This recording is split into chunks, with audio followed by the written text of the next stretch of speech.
Inicialmente, bom dia a vocês. Eu sou Abel Labac, diretor de Tudo Verdade. Muito obrigado por estarem aqui. Essa aqui é a coletiva de apresentação da 25ª edição da Tudo Verdade. Nos honrando de estar alcançando essa marca de um quarto de século. Quero começar agradecendo quem está viabilizando para a gente, mais uma vez, realizar esse grande encontro, essa grande festa do documentário e do cinema no Brasil, notadamente o Itaú Cultural, a Sabesp e a SPCine, que são os patrocinadores do festival, a parceria fundamental, mais uma vez, do Sesc São Paulo, o apoio cultural do Itaú Cultural. O festival é uma realização do Ministério da Cidadania, a Secretaria de Cultura e Economia Criativa do Estado de São Paulo, a Secretaria Municipal de Cultura de São Paulo. Eu quero agradecer, ainda não chegou, espero que ele esteja chegando, ao secretário Sérgio Saleitão, da Secretaria de Estado da Cultura e Economia Criativa de São Paulo, agradecer ao Ale Youssef, secretário municipal de Cultura, e espero agradecer também a Laís Bodansky, diretora-presidente da SPCine, que deve estar chegando daqui a pouco para conversar aqui um pouco com a gente.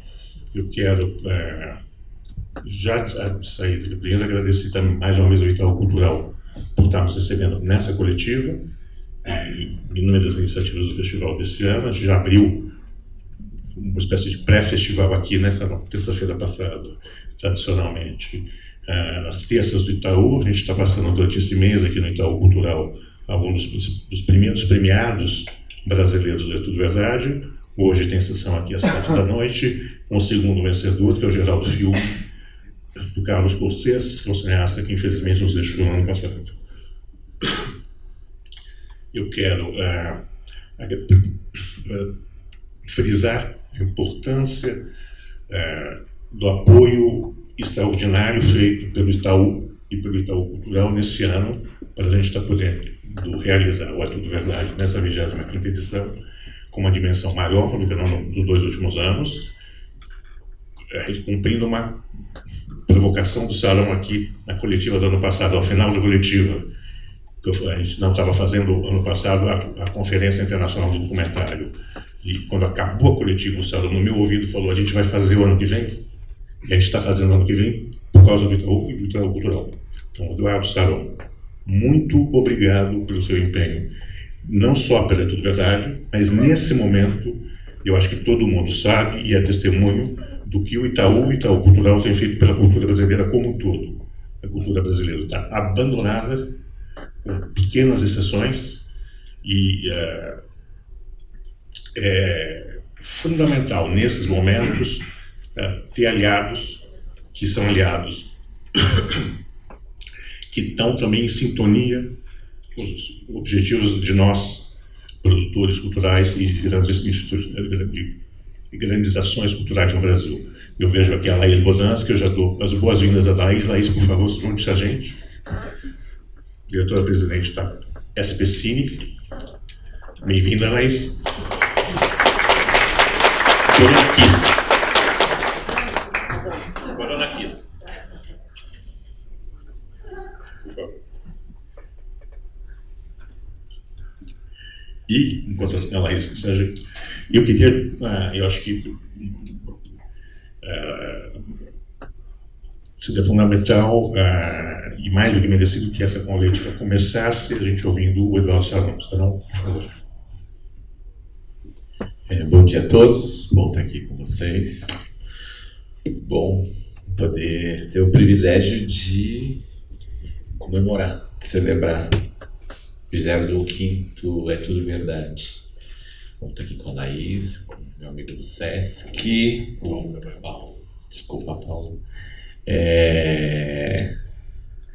Em momentos tão complexos e difíceis que o país vive, poder, Mônica, completar 25 edições é algo para ser celebrado, algo para ser,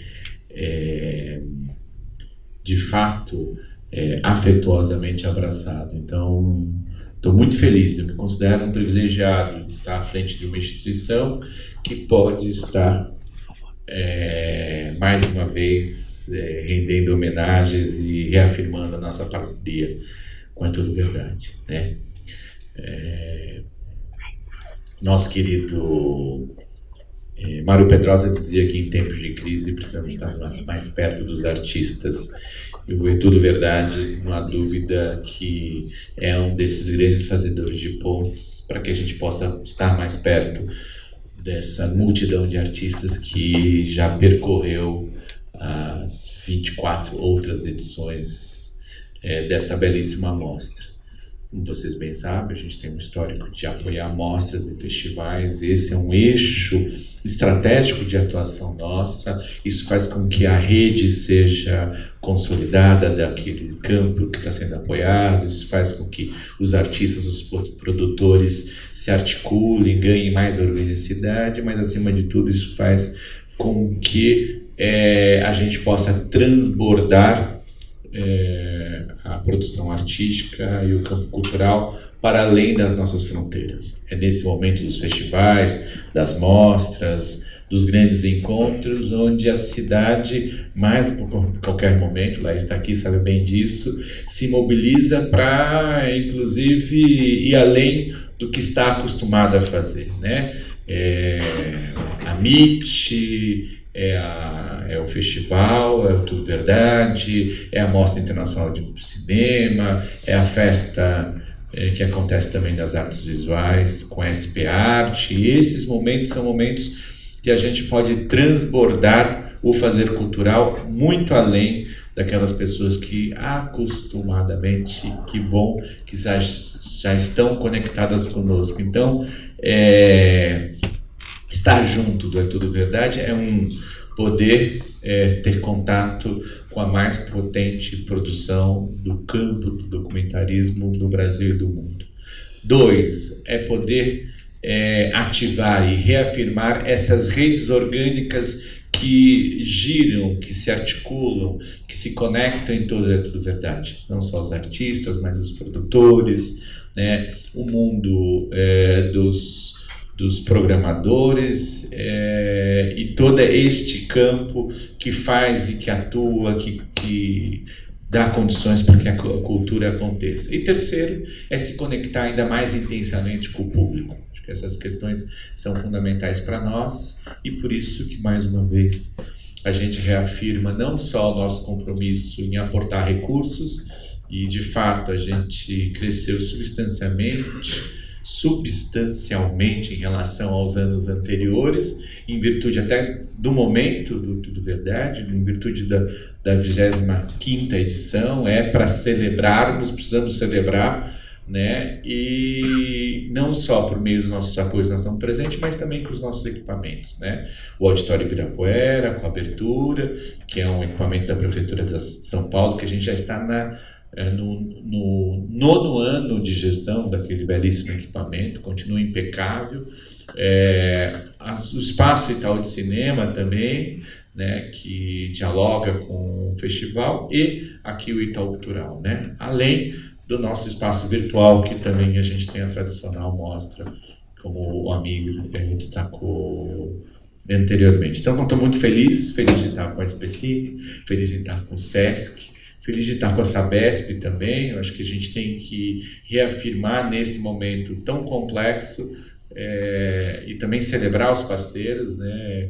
Gostaria que tivesse outros mais, e se tivesse outros mais eu faria questão de falar, não só por estar numa posição de fato de honrado de apoiar o É Tudo Verdade, mas também para dar força para que esses patrocinadores possam estar mais presentes, não só não É Tudo Verdade, mas em outros momentos relevantes da cultura brasileira. Então, mais uma vez, recebo vocês com muito carinho, nós, a equipe de Itaú Cultural, Claudinei Ferreira, Cat, toda a turma aí que vocês dialogam, né? A gente termina um Tudo Verdade, já começa o diálogo para o próximo, né? A gente está muito feliz e a gente espera que no ano que vem a gente tenha algumas novidades adicionais, inclusive ao campo do audiovisual, que a gente está ensaiando aqui no Itaú Cultural para poder contar para vocês. Se tudo der certo, vocês já vão estar vendo essa novidade, mas a gente espera que a gente possa, inclusive, em virtude dessa novidade, a Cris Duranda, conteúdo que cuida da nossa assessoria de imprensa, já deve estar preocupada. Eu não vou furar você, Cris, mas em virtude dessa novidade, a gente tem, inclusive, uma participação ainda mais intensa. Não é tudo verdade, que a gente pretende lançar agora no fim do ano no campo do audiovisual. Fica aí a curiosidade flutuando para que a gente possa se encontrar mais intensamente. Mais uma vez, obrigado pela presença de vocês todos. Eu sei que aqui tem jornalismo cultural, que é fundamental. Ontem eu conversava com alguns jornalistas do mundo do jornalismo cultural, que é fundamental para o fazer artístico e cultural, mas também agradecer a presença dos militantes do mundo do cinema, que cada vez mais são relevantes para que a gente possa celebrar com a Armir, com toda a equipe, com a Mônica, essa beleza que é tudo verdade. Obrigado. Obrigado, senhor. Música para os meus ouvidos e de todos. Vamos ficar esperando agora com ansiedade diferente, o que vem por aí, mais com o Itaú Cultural. E eu quero saudar e falar da minha alegria de ter a Laís Bodansky mais uma vez no festival com a gente. Ano passado ela estava estreando na SPCine Não É Tudo Verdade, que foi uma grande honra, uma grande alegria. A Laís, para quem não sabe, fez parte da Tudo Verdade, participou ela com o Luiz Bolognese nas primeiras edições, um dos primeiros filmes dela, que era o Cine Mambembe. E é uma sensação que estava muito, muito interessante essa de você ter artistas que você vê que vem um pouco para esse nosso lado da produção cultural, e isso é fundamental para dinamizar a cena cultural brasileira e para trazer um pouco da experiência prática de quem faz isso para quem está ajudando a produzir e administrar a cultura. Isso faz muita falta no Brasil. A gente não tem muitas pessoas historicamente que foram anfíbias, em certo sentido, quer dizer, artista e ao mesmo tempo gente com capacidade e talento para administrar. Eu achei muito corajoso da Laís ter aceitado esse desafio. Espero que ela tenha, eu tenho certeza que ela está descobrindo que ele é absolutamente fascinante e absolutamente estressante ao mesmo tempo, mas que a gente sai muito maior dele. Isso é muito legal. Então, eu quero agradecer demais a presença dela. Eu reitero os agradecimentos que eu fiz aqui no início da coletiva ao secretário municipal de Cultura, Rei Youssef, que tem feito um excelente trabalho para afirmar a centralidade da cultura no Brasil de hoje. E também meu agradecimento à Laís e a toda a equipe da SPCine por mais um ano estarem apoiando o É Tudo Verdade. Laís, o microfone é seu. Muito obrigada, Amir. Obrigada pela definição, adorei, achei muito divertida. É interessante, até que remete um pouco assim, ao início da vida na Terra, né? Então isso é muito bacana, gostei, vou adotar. Muito obrigada. Peço desculpas pelo meu atraso, eu me confundi de endereço de Itaú, é muito Itaú. Que bom. E acho que justamente essa parceria, né, público-privado, e essa mescla, né, assim, de apoio à cultura na cidade é muito importante e é um amortecedor, principalmente nesses momentos em que a gente percebe que a cultura fica sob ataque, né? Então a cidade de São Paulo, de uma certa forma, ela se mantém viva, eu acho que por conta justamente dessa consciência dos gestores todos, né? SESC também, parceria fundamental. Mas, sem dúvida nenhuma, a gente está aqui para celebrar o É Tudo Verdade. Parabenizar a Mir, parabenizar a Mônica, que está ali sentada, que é uma mulher guerreira que faz tudo também, e falar que com muito orgulho, sim, que a SPCine, Secretaria de Cultura, Prefeitura de São Paulo, reitera e permanece com esse apoio importante para o É Tudo Verdade. No calendário de eventos, mostras, festivais, fóruns, mercados, que a SPCine apoia ao longo do ano, o É Tudo Verdade é o abre alas, é o primeiro evento do ano. Então a gente começa 2020 muito bem e com muita alegria que o É Tudo Verdade está aqui. E esse ano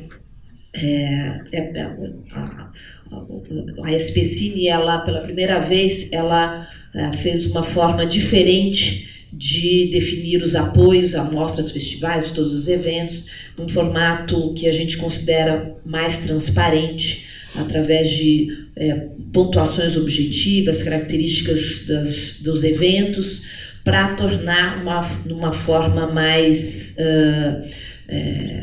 democrática, no sentido de que os valores aportados sempre para todas as mostras e eventos com as mesmas contrapartidas proporcionais ao valor aportado. A gente na SPCine percebeu que isso era muito importante para justamente a gente fugir um pouco dessa talvez uma herança nossa de fazer política de balcão, né? Assim, foi uma coisa que a gente notou, eu notei exatamente há um ano atrás. Foi meu primeiro, eu nem vi na coletiva de imprensa do ano passado, porque eu ainda não tinha assinado no documento, né?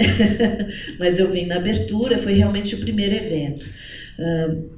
E agora que bom estar aqui e poder fazer esse balanço em um ano e retornar nesse formato que eu acredito, um formato do ponto de vista da SPCine ainda mais maduro, e a gente segue com um apoio, não só um aporte financeiro, mas também com a estrutura das salas de exibição, do circuito SPCine, a sala Olido, e o Centro Cultural São Paulo também permanece, já era das outras edições também, esse ano continua.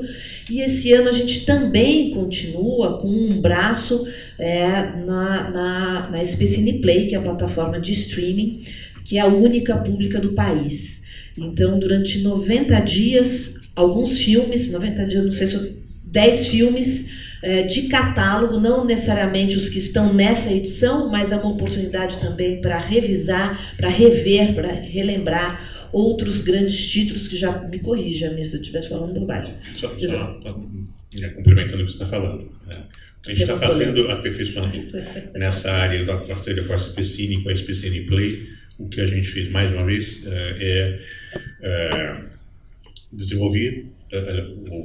Nós desenvolvemos uma curadoria específica para o site da SPCine Play. A gente vai ter um filme inédito e 9 filmes da tradição que marcaram a história da Tudo Verdade, e me pareceu importante, Paulo Estevão, nesse momento de empoderamento feminino e de briga pelo maior espaço da mulher no cinema, destacar a participação feminina na história da Tudo Verdade, e é disso que a gente está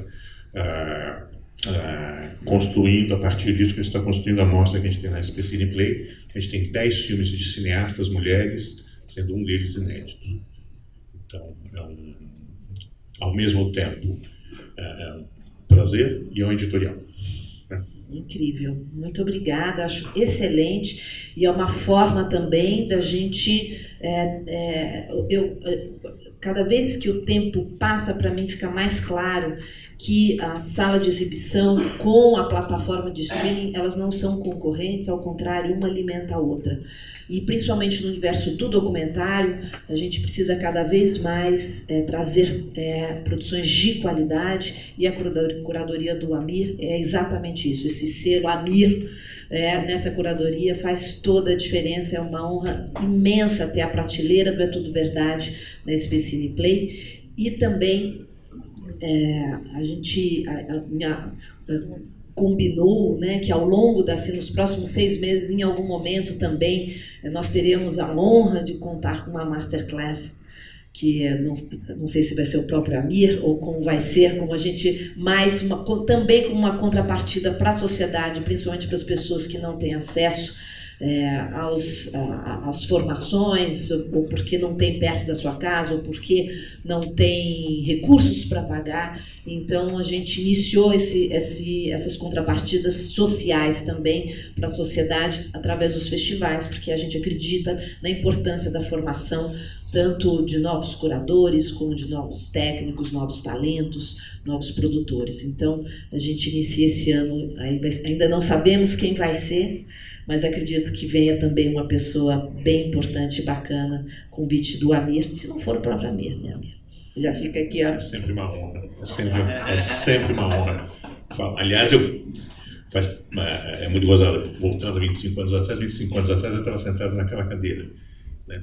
Agora que estou sentado aqui, eu era um crítico de cinema que cobria festivais de cinema. A minha origem, na verdade é essa. Você vê que você já foi melhor. Né? Já fui melhor, exatamente. Não. E a vida já foi um pouco mais tranquila. Isso mas, né? Mas desde então, Laís, o que eu mais faço, eu vivo 24 horas por dia trabalhando com documentário. Então, para mim vai ser um prazer poder continuar a fazer isso. Essa parte de contrapartidas sociais também está desde o início da história da Tudo Verdade. Eu sempre friso isso, que nem sempre as pessoas compreendem a importância disso. É Tudo Verdade, desde a primeira edição, é o único festival que acontece em São Paulo e no Rio de Janeiro com a entrada franca. É o único. Não existe outro festival com a dimensão internacional de Tudo Verdade com a entrada franca. E eu não conheço a forma maior de você convidar o público que não pode ir ao cinema 365 dias por ano, porque é muito caro, do que fazer um festival que tem entrada franca. Tá? Então, acho que sempre é importante frisar isso. Uma das alegrias desses anos mais recentes, desses 25 anos, Thaís, muito obrigado pelas suas palavras, pela sua gentileza. Parabéns para vocês. Porque a gente, nesses 2 últimos anos, ganhou, com a volta do Sesc São Paulo ao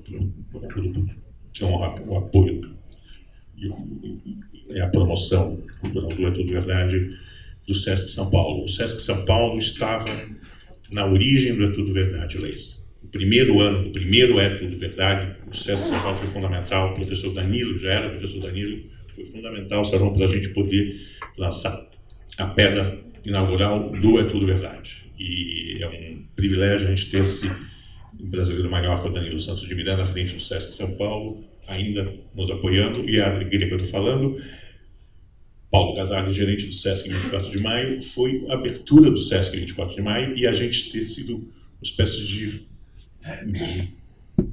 abre alas para o cinema ali. As sessões que têm acontecido no Sesc 24 de maio, Laís, você que trabalha ali no centro, sabe disso. O público do centro é um público lindo, especial, democrático, jovem. A gente tem tido sessões maravilhosas no Sesc 24 de maio. E para mim é um privilégio estar podendo fazer o festival mais uma vez no centro de São Paulo. A gente tinha perdido um pouco essa conexão com o centro. E então, Paulo, muito obrigado pelo apoio, pela acolhida, pelo carinho, né? E só queria também frisar e agradecer que numa conversa com o Danilo, com a equipe do Sesc, a gente também desenvolveu na parte de formação. A gente, além de estar fazendo a 17ª conferência aqui no Itaú, com uma característica específica sobre a gente pode falar daqui a pouco, me pediram para tentar desenvolver alguma atividade de reflexão, na verdade de formação, no Centro de Formação e Pesquisa e Formação do Sesc de São Paulo, e a gente está fazendo um seminário que esse sim vai ser muito mais pontualmente dedicado a pensar um pouco o documentário dentro da história dos 25 anos do É Tudo Verdade. O que a gente está fazendo aqui na Conferência Internacional do Documentário, a gente está olhando mais para o futuro, sabe? A gente está olhando o que está vindo por aí no documentário, o que está vindo na produção audiovisual, e não só no documentário em cinema, mas no documentário de maneira geral. E é um privilégio que a gente está fazendo depois do seminário. A gente vai estar fazendo no CPF do Sesc São Paulo esse seminário, e que também, assim como para para a conferência, é necessário que sejam feitas inscrições no release e vocês têm as informações de como fazer isso. Paulo, muito obrigado por estar aqui, muito obrigado pela acolhida. Logo, logo estamos chegando lá. Bacana. Acho que é bacana essa né, todo mundo nessa resistência cultural, né, e o Sesc 24, na verdade, essa retomada, né, do Festival Tudo Verdade aconteceu logo depois da inauguração, né, e as datas batiam, então o festival, o Sesc dos Melhores Filmes, né, e a administração resolveu levar para o Sesc 24 de Maio, que tinha acabado de inaugurar. Né, e a sala se mostrou muito bacana, né, se mostrou uma ótima sala de cinema. Né, e o cinema é sempre uma linguagem que o Sesc, assim como todas as outras, né, mas acho que talvez é a única linguagem que tem uma unidade específica, que é o Cine-Sesc. Né, quer dizer, todas as outras linguagens estão conjugadas nas unidades, teatro, música, dança, literatura, enfim, mas o cinema acho que é o único que tem uma unidade específica para o cinema, que é o Cine-Sesc. Né? E claro, eu recebi lá na 24 de Maio, que foi, né, o lugar ali onde tem uma história da Cinelândia paulista, né, quer dizer, aquela região, como você disse, aí, muito, muito viva, né, quer dizer, todo mundo diz de revitalizar o centro de São Paulo, mas eu digo que talvez seja a região mais viva da cidade de São Paulo, né? Acho que não precisa revitalizar, porque ela já está viva, precisa ter condições ali.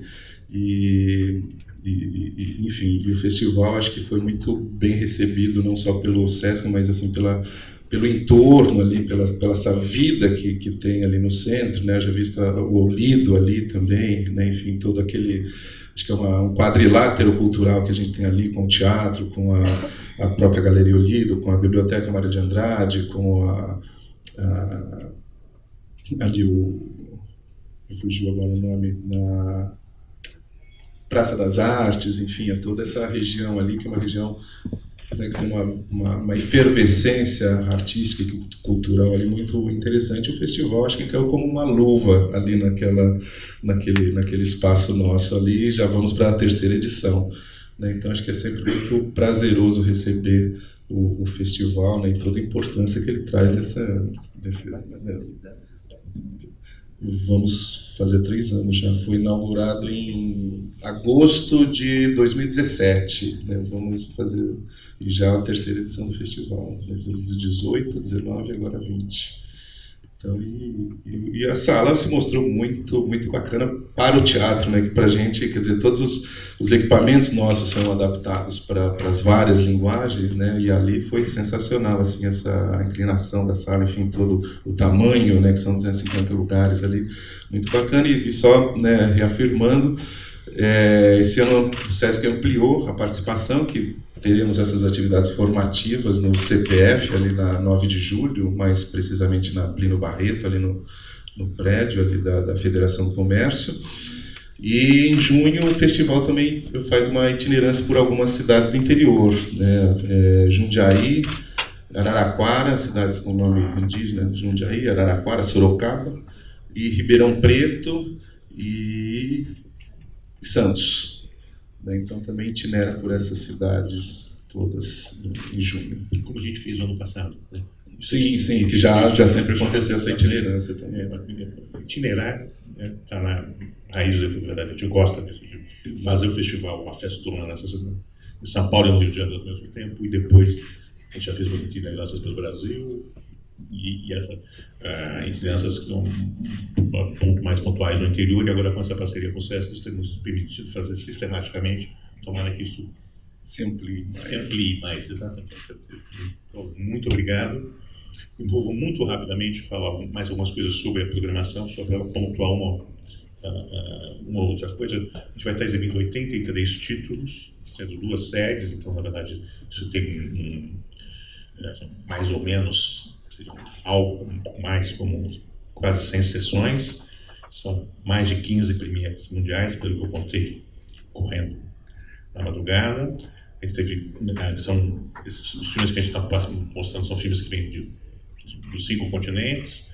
A gente teve mais de 2.000 filmes inscritos ou assistidos pela gente no Comitê em festivais, filmes que vieram de 106 países. Quer dizer, a gente tem uma ampliação do número também de países que estão vindo participar do É Tudo Verdade. Eu acho que isso muito ligado, como vocês sabem, o É Tudo Verdade se tornou há 3 anos um festival que qualifica não só os vencedores das 2 competições de curta-metragem para a disputa do Oscar, como a partir de 3 anos atrás, também os 2 vencedores da competição brasileira e internacional de longas-metragens para o Oscar. Sarão, nenhum festival latino-americano faz isso, nenhum festival brasileiro, placa 4, nenhum festival no mundo pré-qualifica 4 filmes para o Oscar. Eu acho que é importante a gente frisar isso nesse momento em que a indústria audiovisual brasileira está sendo paralisada e estão tentando retroceder. Nós não vamos retroceder.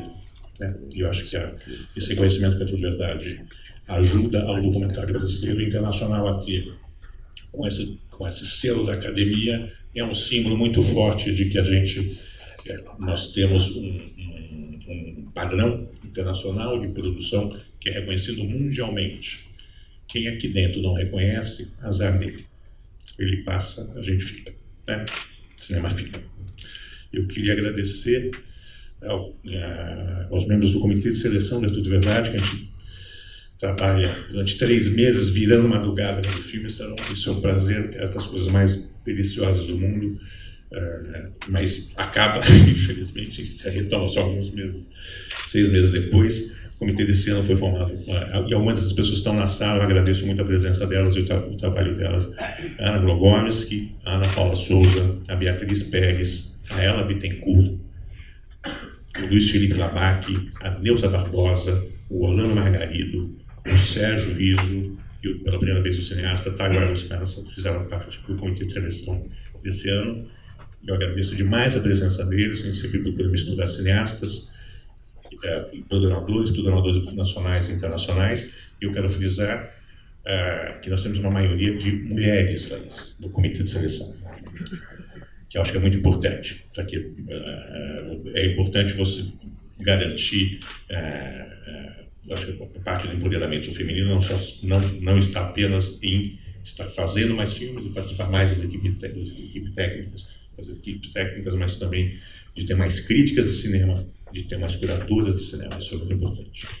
Eu quero também tenho que agradecer a quem me ajuda a viabilizar esse festival cotidianamente, Mônica Guimarães, produtora executiva do festival, que está aqui. Obrigado, querida Mônica. Agradecer também a produtora do festival em São Paulo, que acho que está lá no fundo, que é a Daniela Vassenstein, que é a pessoa que está mais tempo participando do É Tudo Verdade. Dani, muito obrigado. Queria agradecer no Rio de Janeiro a produtora do festival, a Malu Tostes, como isso está sendo transmitido também para o Rio de Janeiro. Malu, um beijo grande para você, muita saúde, muito sucesso no festival desse ano. A gente tem 9 salas, a gente tem 2 salas a mais em São Paulo esse ano do que tive no ano passado. No Rio de Janeiro a gente tem o mesmo número, 3, mas a gente tem uma sala maior, salão, do que no ano passado. Para variar, a gente teve uma lotação inacreditável, então um pouco mais de filmes e mais cadeiras. E a gente teve um recorde, mais uma vez, de inscrições, como eu falei, e uma safra brasileira excepcional. Por isso a gente o Comitê de Seleção decidiu abrir uma sessão e nós estamos apresentando um recorde de 10 longas brasileiros em competição, ao contrário dos 7 longas que a gente tradicionalmente apresenta.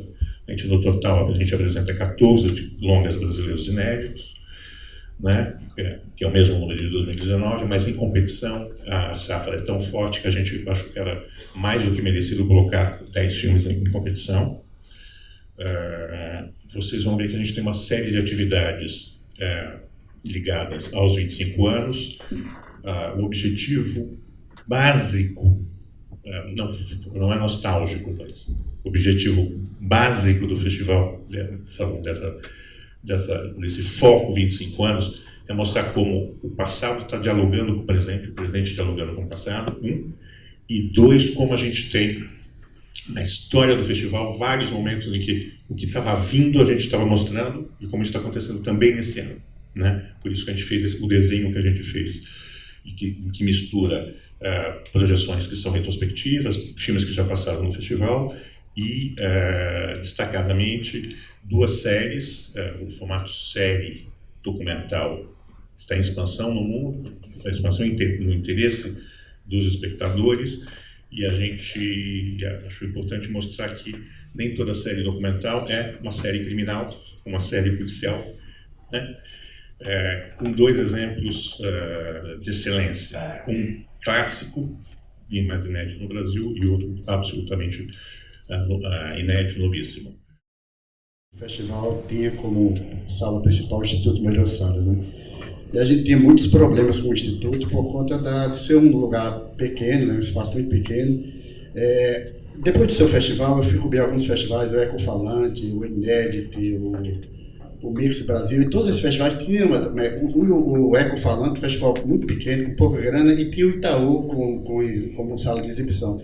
Isso já ajudava muito, porque eu acho que era muito problemático só ter o Instituto Moreira Salles. Eu sei que tinha o Itaú, tinha o Centro Cultural de São Paulo, tinha o 24, mas vocês que vinham, né, lá do Sesc, né, tinha uma sala maior. Porque o ano passado, um dos melhores filmes da mostra, para mim, que devia estar na seleção competitiva, O Barato de Acanga, passou desapercebido no festival.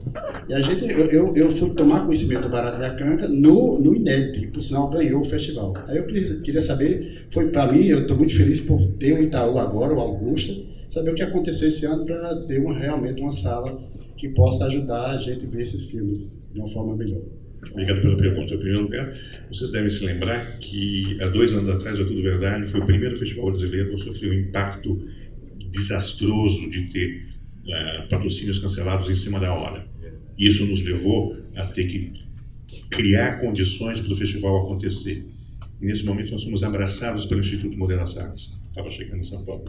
Eu agradeço tremendamente. Nós procuramos programar da melhor maneira possível para que a gente pudesse fazer a sede do festival ali no Instituto Moreira Salles.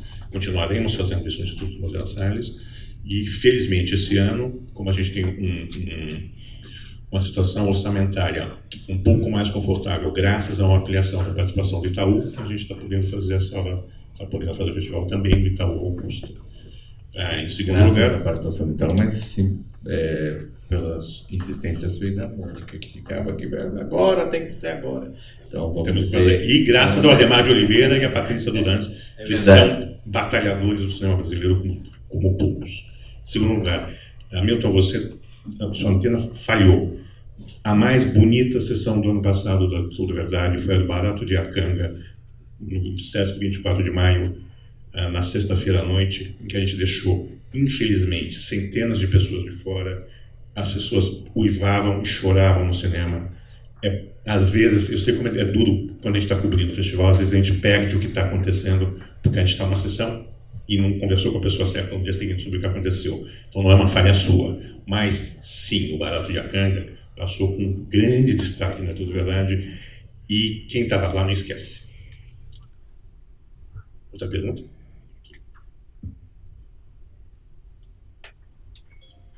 Oi, eu vou insistir no patrocínio porque a gente tem visto nos últimos tempos uma redução grave, né, no apoio dos festivais e eventos ligados à cultura, até, por exemplo, a história da Petrobras, enfim, cinemas fechando.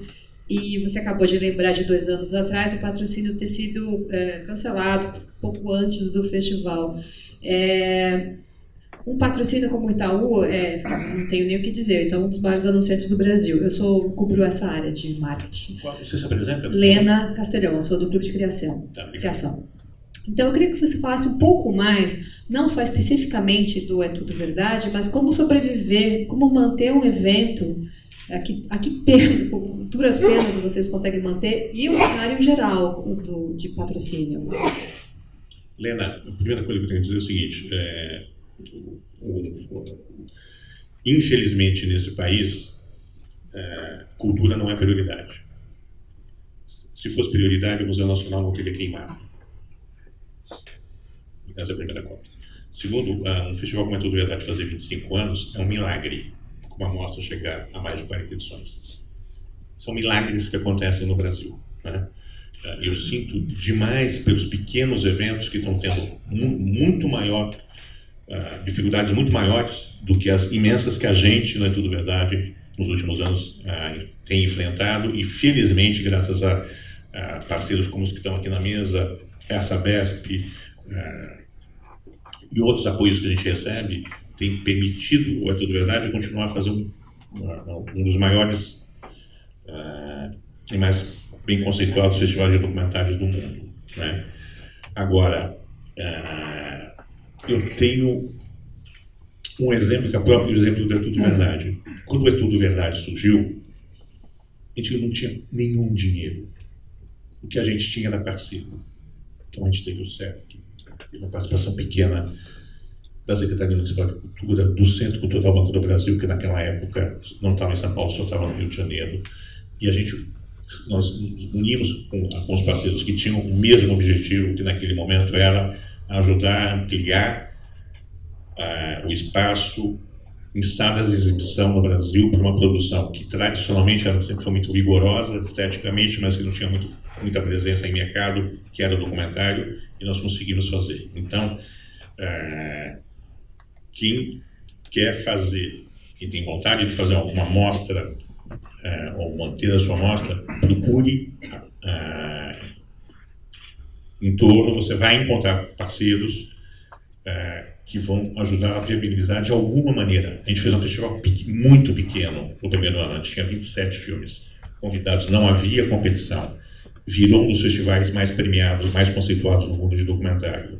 É preciso persistir, é preciso procurar parceria, e é claro que não é fácil, né? É claro que não é fácil. E eu quero frisar toda a solidariedade de É Tudo Verdade para com esses eventos e dizer que nós estamos, maiores festivais, constantemente durante o ano, assim como essas instituições que estão aqui presentes na mesa, dialogando com festivais de cinema, nossos colegas com a mesma dimensão internacional e com festivais que são muito menores e que a gente procura, através da nossa experiência, mostrar que, olha, é possível fazer, é possível resistir, tem uma saída aqui, tem uma alternativa colar, né? O quadro é desastroso, nós vivemos um momento de mudança radical no paradigma do patrocínio à cultura no Brasil, eu não tenho a menor dúvida sobre isso.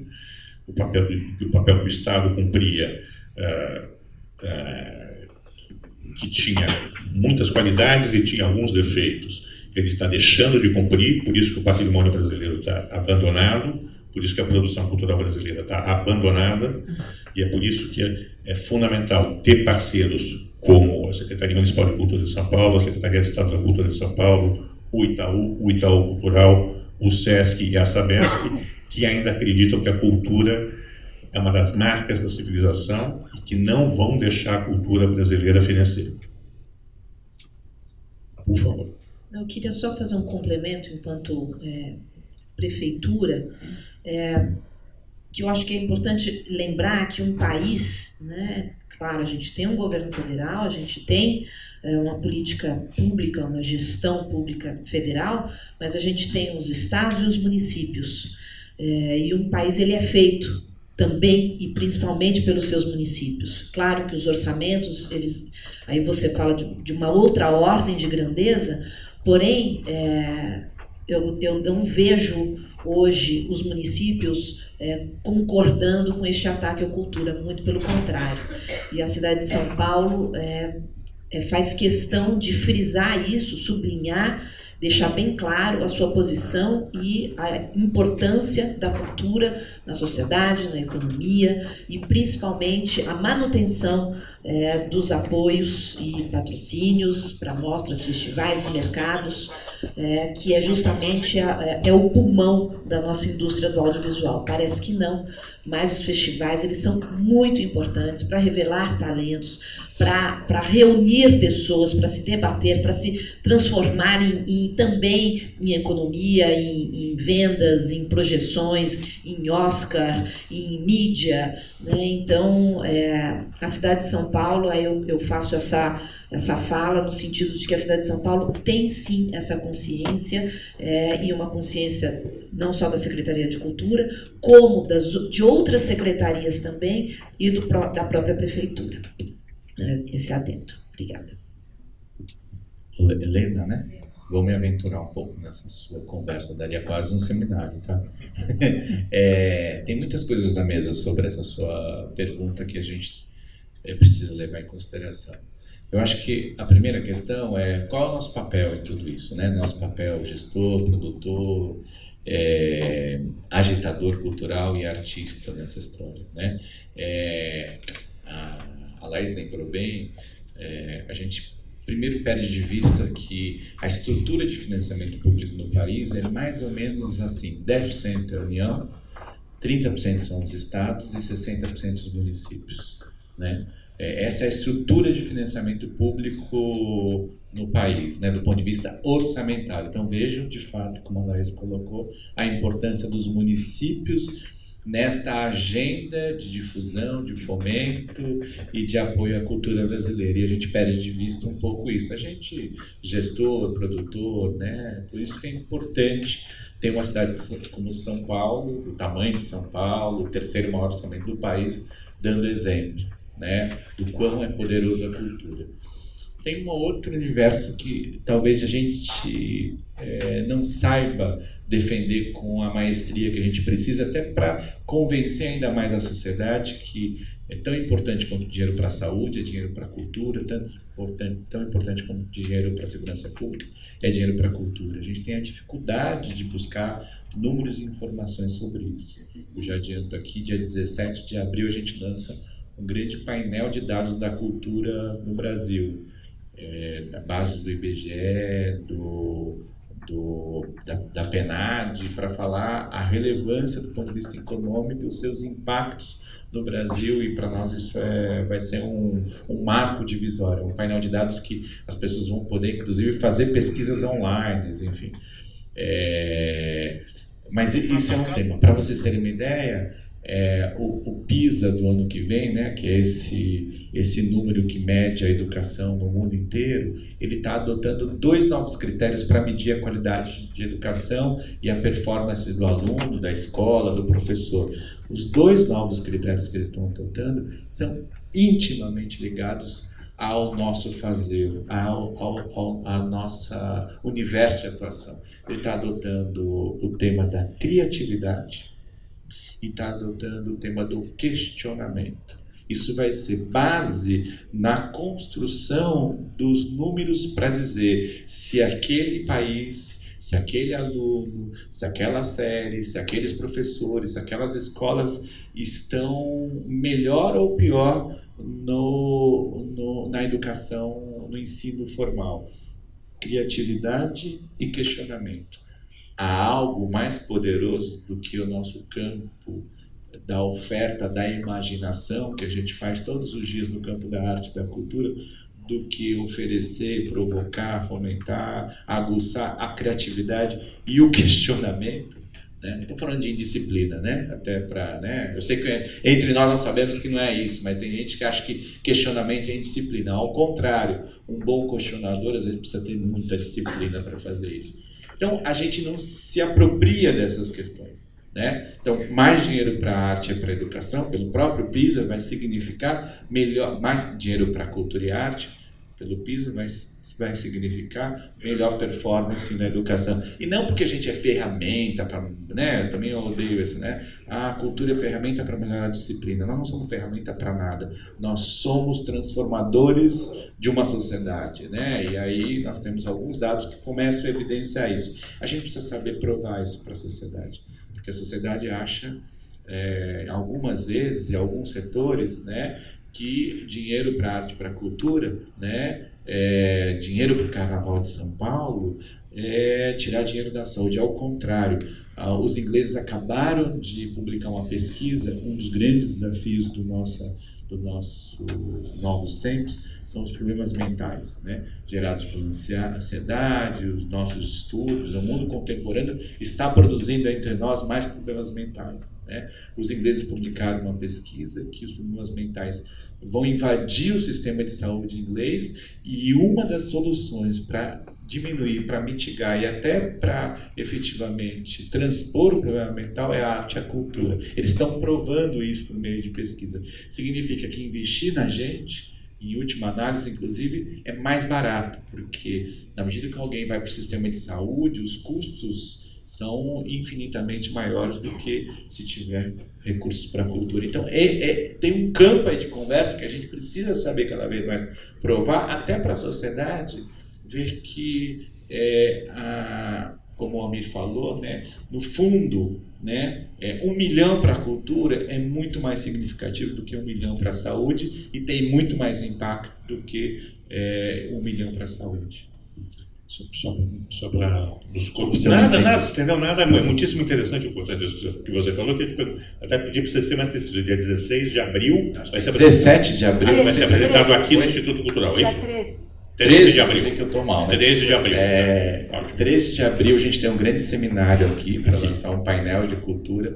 A gente reuniu várias bases de dados, deu 16 variáveis, a gente vai poder, vocês vão poder cruzar os dados desculpe, gente, eu odeio fazer propaganda, mas eu acho que tem muito a ver com este público que está aqui, Laís, Paulo, Amir. A gente vai poder mapear qual é o número de emprego gerado para a economia da cultura. Para vocês terem uma ideia, nós somos o segundo setor que mais gera emprego no país. Vocês têm ideia disso? Vocês vão poder ver nesse painel. Vocês vão poder mapear qual é a exportação da economia da cultura e da economia criativa para o mundo inteiro do Brasil, com os dados da Apex. Vão poder mapear as empresas que estão atuando na nossa área e, por fim, todo o financiamento, todo o sistema de financiamento. É uma robusta base de dados que estão cruzando, gerou 16 variáveis. Né? Então, dia 13 é um seminário, logo em seguida tem um curso, e a gente vai fazer um programa de 16 horas, falando de jornalismo cultural, um curso para jornalistas que estão nas redações, de 16 horas para eles poderem manejar esses dados para nos ajudarem na importância desse tamanho que somos nós, que é o Amir, que é a Mônica, nessa briga por recursos. Ele tem tempo para mais uma pergunta só, infelizmente, por finalização. Tem aqui? Estou aqui, ó. Oi. Já está na mão aqui, no fundão. Tomando do fundão. À direita e à esquerda. Aqui, ó. Está no meio, já tinha obrigado. Parabéns, mais uma. Quero parabenizar pela 25ª edição, né? Uma boda de prata, é isso aí. Obrigado. Você está no escuro, a gente não está conseguindo. Posso aqui? Se você puder falar bem, se apresentar. Tá. Domingos Neto, Novidades Online, parabéns pela 25ª edição. É uma bodas, né? Bodas de prata seria? 25 anos? Seria? 25 anos, é isso. Jubileu? Ok, desculpa. A pergunta é, quem fará parte do júri este ano?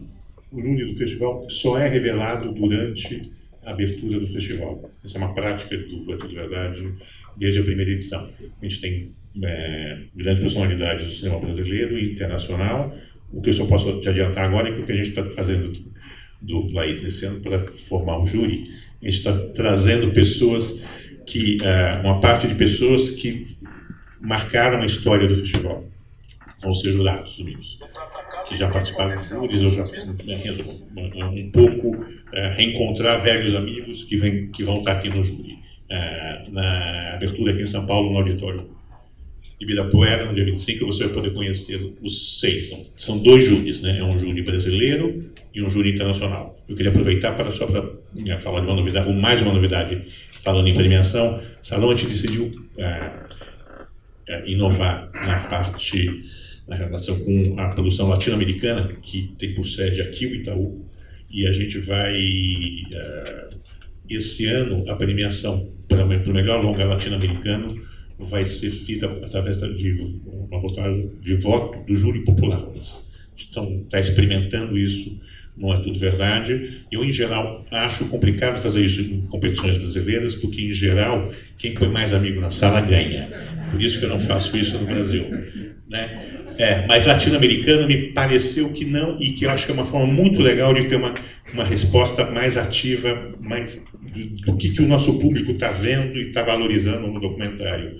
E então a gente vai estar fazendo, a gente já está tradicionalmente fazendo isso, já tem 4 anos no Itaú Cultural, a gente vai fazer isso, vai testar esse ano, eu estou muito orgulhoso de a gente estar fazendo isso, espalhem, e se vocês vierem, jornalista também vota, então votem. Né? Deixa eu fazer então, Kiko, última pergunta. Eu queria que você comentasse a competição de longas brasileiros. Eu li rapidamente. Seria uma competição de veteranos. Eu vi que tem pelo menos 5, 6, 7 diretores, cineastas com bastante experiência. Eu queria saber se o Brasil de Bolsonaro se reflete nesses filmes e se são muitas cinebiografias, enfim, o que vem por aí. Eu só posso falar genericamente sobre a competição brasileira, porque eu tenho que ser neutro quanto em relação aos filmes. O que eu posso te dizer, o que a gente recebeu foi mais uma vez marcado por uma imensa diversidade de formatos de documentários. A gente teve um equilíbrio, talvez a gente tenha tido, talvez essa presença um pouco maior de cineastas que já passaram pela história do festival reflita o fato da gente ter, de fato, mais uma vez, entre os inscritos, uma presença maior de cineastas que já marcaram a história do cinema brasileiro, que eu acho que é muito bom, que mostra como o documentário brasileiro é um gênero em si muito forte, né? E que os cineastas continuam, mesmo aqueles que trabalham com ficção, em algum momento, têm retornado ao documentário. Eu acho que, de maneira geral, a seleção sim espelha um pouco isso que você chama do Brasil do Bolsonaro, mas é um pouco cedo. Cinema, mesmo documentário, demora um pouco. Não é crônica, né? O documentário é arte. Então, eu acho que nos próximos anos a gente vai ter isso mais presente na tela. Por outro lado, eu acho que a gente pode dizer que, como essa tendência de fortalecimento do populismo de extrema-direita no mundo é anterior à ascensão do Bolsonaro no Brasil, e isso a gente percebeu pela seleção internacional dos filmes, sim, que isso é um tema muito presente, assim como é muito presente a questão de fake news, a questão do uso de mídia social para fortalecer o discurso de ódio e o discurso disruptivo da democracia. Acho que isso está marcantemente presente na competição internacional, porque essa onda no mundo é anterior ao seu maior símbolo no Brasil, que foi a eleição do Jair Messias Bolsonaro. Bom, a gente vai ter que... O salão me mata se a gente não começa a essa sessão logo e a gente atrasar demais o horário aqui do Itaú. Então, eu só queria falar rapidamente o que vocês vão assistir. Vocês vão assistir o Coletivo, que é um filme, é uma produção romena do Alexander Nanau, que foi lançado no ano passado em Veneza e Toronto, e passou por alguns poucos festivais no mundo. Ele faz parte da competição internacional. Ele trata de como um grupo de jornalistas investigativos da Romênia investigaram um incêndio que aconteceu num clube de música na Romênia, e esse trabalho desses jornalistas foi muito combatido pelo governo, foi muito combatido por forças sombrias, e foi absolutamente fundamental para explicar o que aconteceu tragicamente com as vítimas daquele incêndio, daquela tragédia, né? Então, eu acho que isso tem ecos evidentes com o que está acontecendo no Brasil e com o que está acontecendo no mundo. Aliás, acho que o Arthur Verdade, de maneira geral, espelha muito o que está acontecendo no mundo, particularmente nesse ano. Muito obrigado, Larissa, por estar aqui, pelo apoio. Muito obrigado, Paulo, pelo apoio. Um abraço grande. Salão, muito obrigado demais. Obrigado a vocês por estarem aqui, com muita precaução, mas com muita alegria. Vamos ao 25º É Tudo Verdade. Obrigado.